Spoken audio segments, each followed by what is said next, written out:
Salam Indonesia, Anda menyaksikan berita terkini bersama saya Santi Maharani.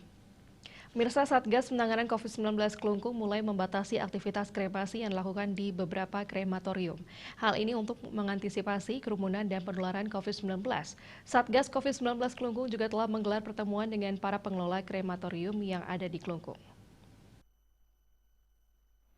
Sesuai kesepakatan, pembakaran jenazah dikurangi maksimal hanya 8 jenazah per hari. Di samping itu, jumlah warga yang hadir juga dibatasi hanya 10 orang per sawe atau jenazah. Sekretaris Satgas COVID-19 Kelungkung, Putu Widiada mengatakan, ada 2 pengelola krematorium yang dilibatkan dalam rapat tersebut, pengelola krematorium Puspa yang berlokasi di Desa Sulang, dan pengelola krematorium Dharma Kusuma di Dusun Punduk Dawa, Desa Pesinggahan. Dalam pertemuan tersebut disepakati, aktivitas di krematorium tetap diizinkan berjalan dengan penerapan protokol kesehatan yang ketat.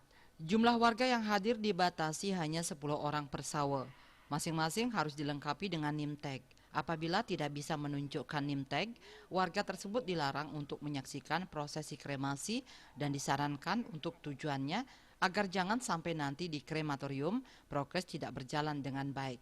Widiada yang juga Ketua Pelaksana BPBD Kelungkung mengatakan, semua sepakat menjalankan prokes demi keselamatan bersama. Apalagi keputusan tersebut sudah mengacu pada surat dari PHDI dan juga MDA Provinsi Bali. Sementara itu, pengelola krematorium Punduk Dawo di Desa Pesinggahan, Iketut Gede Yuda Antara menyampaikan, sejauh ini aktivitas di krematorium yang dikelolanya berjalan normal. Setelah ada kesepakatan dengan Satgas COVID-19, pihaknya akan mengurangi aktivitas kremasi jenazah di tempat tersebut. Bila hari-hari normal pembakaran jenazah cukup banyak, maka kini jumlah maksimal yang dilayani hanya 8 jenazah. Sri Wiadnyana Denpos melaporkan.